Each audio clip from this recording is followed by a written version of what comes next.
Gracias, señora presidenta. Bienvenida, señora ministra. Bienvenido el congresista Clayton Galván. Usted habrá 5 minutos nomás con usted de redondear algunas ideas, me permite, señora ministra, y con el resto 10 minutos y debemos ser puntuales. 12 en punto termina porque creo que cada uno tiene sus actividades. Usted habrá percibido, señora ministra, que no es tan cierto que a veces el Ejecutivo, y no es su caso, ¿no?, de que el Congreso es el elemento que entorpece, que obstaculiza. Usted ha visto ese espíritu que anima a cada uno de los congresistas de ayudarla a usted, ¿no? Porque al final no es acá protagonismo, figuretismo, que este es trabajo legislativo, que este es mi éxito del Ejecutivo, nada. Todo al final Dios nos determinará el último día que nos muramos, con qué motivación lo hicimos, por figuretismo o verdaderamente por trabajar. Lo segundo, señora ministra, hay un dicho que dice, mata un mono y tiemblan 1000. Más o menos usted se imaginará qué significa esto, que los empleadores privados y en algunos el Estado se zurran en este dispositivo de tener el 5% de puestos laborales para la gente con discapacidad. En ese sentido, no es posible, y por eso vamos a solicitar con usted, señora ministra, antes de que haya venido, vamos a hacer visitas inopinadas a cualquier lugar acompañados de ustedes para ver. La única manera de verificar es llegar a cualquier hora del día o de la noche, a ver si se está cumpliendo eso y tomar las acciones o las responsabilidades administrativas, penales derivadas de ello. Le felicito a usted, señora ministra. Sí, congresista, bienvenido. Sí, querer recordarle a la señora ministra, por ahí capaz se ha olvidado, sobre mi pedido de la creación de la Casa del Adulto Mayor en mi región de Tumbes, para ver si se puede gestionar la creación de esa Casa del Adulto Mayor. Ya, gracias. Le vamos a hacer llegar, señora ministra, todo esto por escrito para que no quede en el aire, porque a veces hemos visto en las comisiones, se habla acá, pasa una semana, 15 días, una semana y no pasa nada. Pero como por nuestra edad ya y la memoria es frágil, vamos a hacerlo por escrito para recordar todos estos. Y en ese sentido hemos remitido,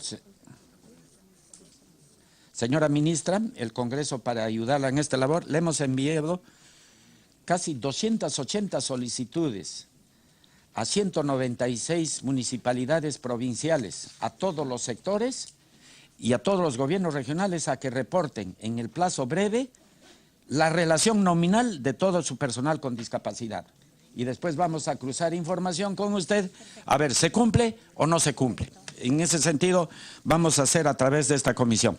La otra, señora ministra, mire, hemos visto que hay un empadronamiento de las personas con discapacidad y sin embargo los familiares tienen vergüenza de empadronar por decir que tiene su hijita o su hijito con un síndrome de Down. ¿Sabe qué? Hay que hacer una campaña que deben dejar de tener vergüenza, porque ellos son tan humanos y quizá Dios les ha puesto esa prueba, pero no tienen por qué a esa criatura no empadronarla y hasta tenerla quizá refugiada en su casa, ni sale para nada. Y este es un tema que sus cifras que dice 1,5 millones de personas con discapacidad podría ser mayor por esa vergüenza que tienen. Evitemos eso y hacernos sentir peruanos iguales que nosotros, que solamente Dios quizá nos dio completos, pero a ellos no. Después, muy bien lo que dijo la congresista y usted. Mire, la excusa y el pretexto que dan los sectores del Estado y los particulares es, dice, esta persona no sabe hacer nada. Y muy bien, ¿sabe qué? La capacitación, para que no le encuentren excusa y pretexto que esta persona con discapacidad no sabe nada, y eso no es tan cierto, y en todo caso hay que capacitarlos para que, de acuerdo, y hacer un convenio, quizá, no sé, con tal sector, yo necesito gente con conocimientos de computación, de tal, etcétera, capacítelos de tal manera que se articula la capacitación con el puesto de trabajo que ya está esperando. Lo otro, señora ministra, usted quizá a veces se siente atada de manos porque las leyes, las normas no le permiten, pero si usted considera, y estamos a su disposición, leyes que faciliten su labor,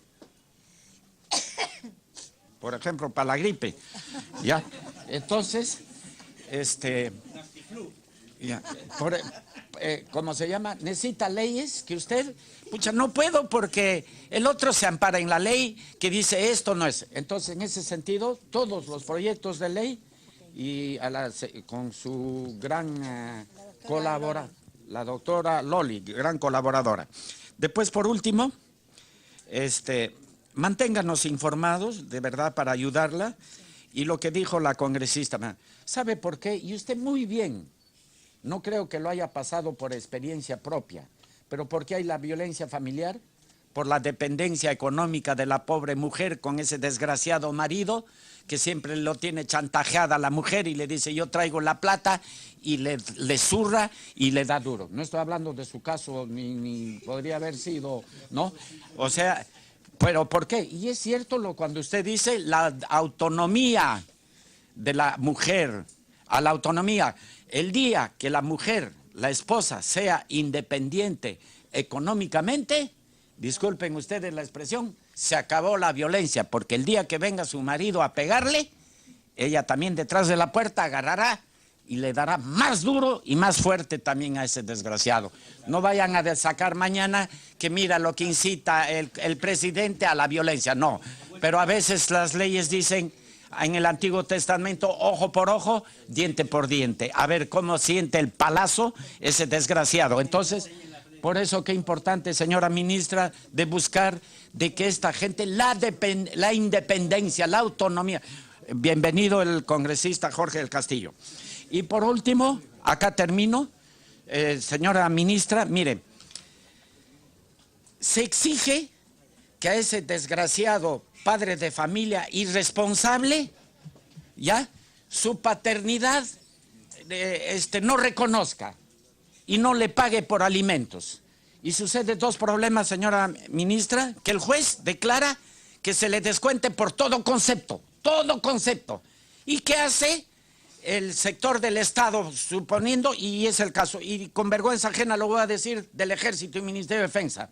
Juan Pérez, que le dice por todo concepto, descuéntele el 30% para darle la manutención a ese hijo, no lo hace por todo concepto, solamente le agarra un concepto de tal cosa y no agarra el todo concepto. Entonces, si por decir le debe descontar de los 5,000 soles, el 30% que es para la esposa, para la madre, no, le descuenta 400, 500 soles. ¿Y sabe qué? Eso no puede ser posible, porque que asuma su responsabilidad en su noche de juerga o lo que sea, pero que debe descontársele por todo concepto. Y en ese mismo sentido, y acá termino, señora ministra, es que así como se le exige a ese padre de familia que cumpla con su hijo, ¿por qué? Y esto será un proyecto de ley, ¿por qué el hijo no también asume una responsabilidad con su padre cuando está en el declinar de su vida? O sea, se desentiende que se haga cargo el Estado. ¿Acaso no tiene también una responsabilidad de ese hijo que por ese padre que se desvivió, se sacrificó y cuando ya pues no le sirve ese padre de familia, que se muera en un asilo, que lo abandone? Debe haber un proyecto de ley en la cual debe haber una O sea que no se cumple entonces, señora viceministra, porque yo no veo hasta ahora algún hijo que lo hayan metido a la cárcel porque abandonó a su padre y sabe Dios está en un asilo. Bueno, eso es todo, señora ministra.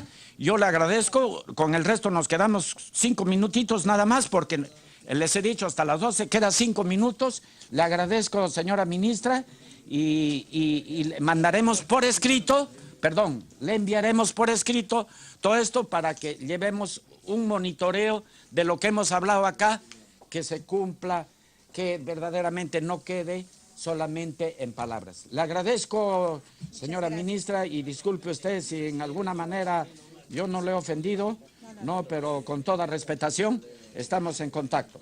Muchas gracias.